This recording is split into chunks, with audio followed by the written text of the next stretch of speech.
Nauumay na ba kayo? Sakto lang dahil oras na para sa panghimagas.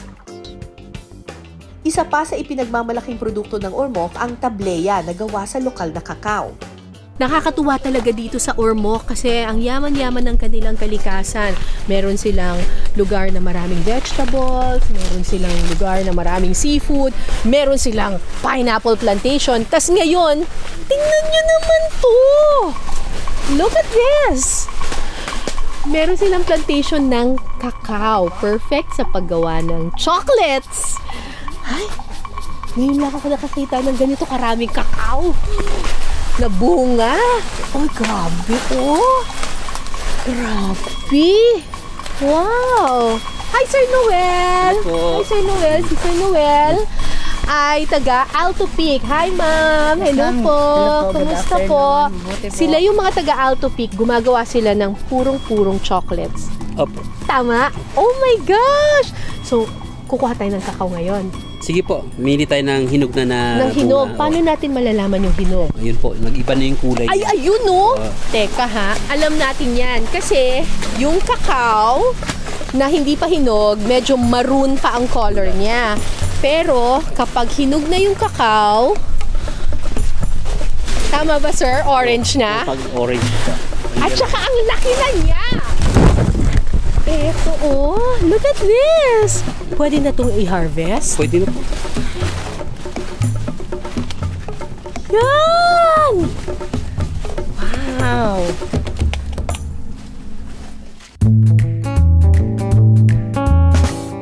Ang pagkakaiba ng chocolates ninyo kumpara dun sa mga nabibili nating chocolates na commercial? Bean to bar process tayo eh. Simula talaga tayo sa puno. Sa talagang totoong. Usually kasi sa mga commercial, nagtutunaw na lang sila eh. Bumibili na ng bloke tapos tinutunaw. Tapos tinitimplahan na lang nila ng milk, nilalagyan ng kung ano-ano. Yun na yung mga commercial, yung lalo na yung sa baking industry. Ganun na sila eh. Bumibili na sila ng ready-made na mga tsokolate na may percentage na rin sa level of sweetness at saka bitterness. Pero yung sa inyo talagang galing sa puno. Galing sa puno. So purong-puro talaga. Puro po talaga yung So ito tsokolate. yung dark chocolate. Dark chocolate. Ay, favorite ko healthy chocolate. Mas healthy ang dark chocolate at saka mas masarap. Yung mas may pait-pait pa ng konti. Yeah. Purong-puro kasi. Gumawa na tayo ng chocolates. Sige, tara! Sikwate ang tawag nila sa mga hot chocolate drinks. Gawa raw ito sa 70% to 94% dark chocolate. Ibig sabihin, wala itong masyadong sweetener kaya mas healthy. Okay. So, ito na yung 70% na dark chocolate na ito. So, ibig sabihin, 70% chocolate siya, tapos 30% sugar. Sarap. Sarap dito ha. Yung pait niya parang pag nilunok mo na dun mo na nalalasahan yung pait niya. Ito naman yung 80% na dark chocolate. So, 20% lang ang sugar nito. Pait to Ito talagang pagka kain mo pa lang, may nararamdaman mo na yung sa gilid ng dila mo, may naralasahan ka na kaagad na pait-pait ng konti. 80% pa lang yun. Paano pa yung 100%? 94, opo. At saka 94, talagang mapait na mapait. Meron talagang ganun yung gusto? Mayroon talagang naghahanap ng ganun. Pero ako, fan ako ng dark chocolate. So, masarap sa akin itong 80%. Pero, bukod sa pagkain natin ng chocolate, meron pang ibang mga gamit ito at yun na ituturo sa atin ni Sir Noel. Siyempre, mas may enjoy raw ang inuming tsokolate kapag may kasabay na kakanin. Ayun po, yung iluluto natin, isa po siya sa pinaka-sikat sa mga Bisaya na kakanin, yung putumaya. Kakanin tapos may chocolate? Yung tsokolate po, kasi putumaya, hot chocolate yung pares niya. Hot chocolate. Gagawa tayo ng putumaya na may kasamang hot chocolate sa gilid. Tsaka may ripe mango. Yun yung ano niya. Ay, panalo. Pagsasamahin sa ibang lalagyan ng luya, pandan at malagkit na bigas na may kaunting mainit na tubig. Sa isang lalagyan, paghahaluin ng kakang gata, brown sugar, asin at luya. At pagkatapos, i-blender na ito. Talagang mahalo talaga yung ginger Ganun sa... karami ang luya talaga. Yeah. Talagang pag kinain mo na yung lutong-luto na puto maya, maramdaman mo talaga yung konting asin, konting sweet, at saka yung anghang ng luya.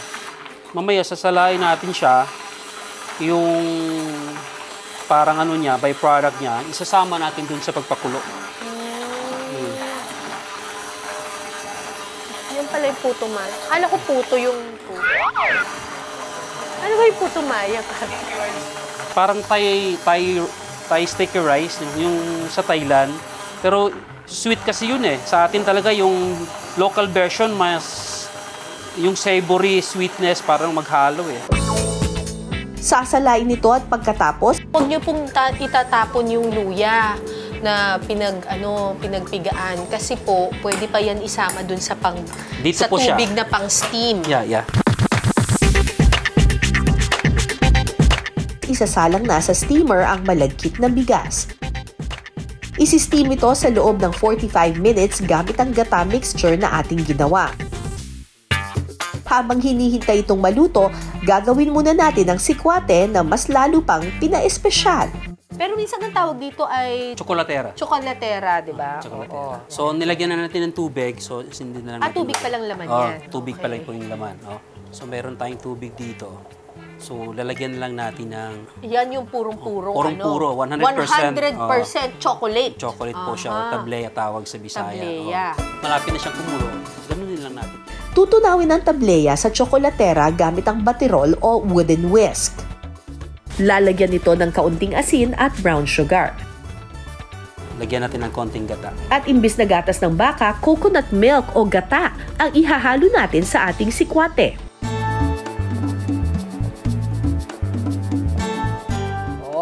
Yan may froth na talaga, di ba? Pwede na ngayon ito. Yan. Yehoo! Pero bago natin yan tikman, may isa pang chocolate dessert kaming gagawin. Ang mango dipped in chocolate. Kilala ang Pilipinas for the best mangoes. At syempre, di ba, pagpasalubong sa ibang bansa, palaging dried mangoes ng Pilipinas ang pinaka-the best. Pero, meron tayong twist dito. Dito po.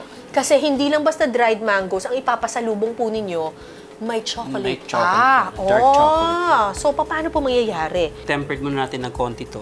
Tempered? Ano ibig sabihin tempered? Yung i-crystallize na lang natin yung chocolate. Kasi Okay. ngayon, as of now, 28 degrees siya eh.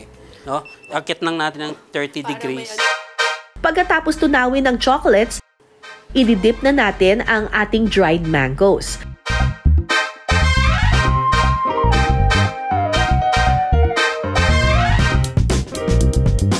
Ilalagay muna ito sa refrigerator sa loob ng ilang minuto.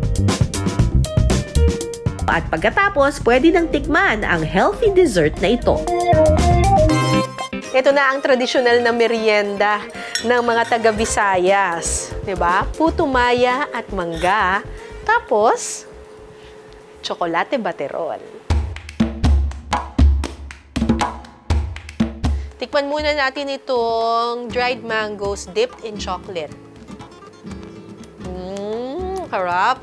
Mapait-pait yung tsokolate. Tapos, bagay na bagay siya dun sa sweetness ng dried mango.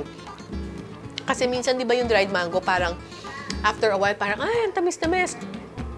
Ito, yung chocolate just really balances it off. Harap! Tikman naman natin itong puto maya with mangga and tsokolate. Ganito pala yung itsura ng puto maya, para siyang sinaing. Para siyang buhaghag na suman. Okay, tikman ko muna yung puto maya. Lasang-lasa mo yung pandan at saka yung ginger. Medyo matabang siya. Kailangan mo ng konting sweetness. So, papartneran mo siya ng mangga.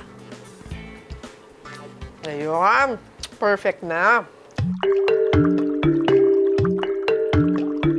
Tikman muna natin itong tsokolate. Yun. Alam mo, purong-puro siyang tsokolate. Panalo. So may dalawang paraan ng pagkain daw nitong combination ng puto maya, mangga at saka ng tsokolate. Pwede daw kakain ka ng puto maya na merong kaunting mangga. Tapos, hihigop ka ng mainit na tsokolate. Or, pwede rin kumuha ka ng tsokolate, ilagay mo mismo doon sa puto maya. Parang may pagkachampurado ang peg. Oh, okay din ah.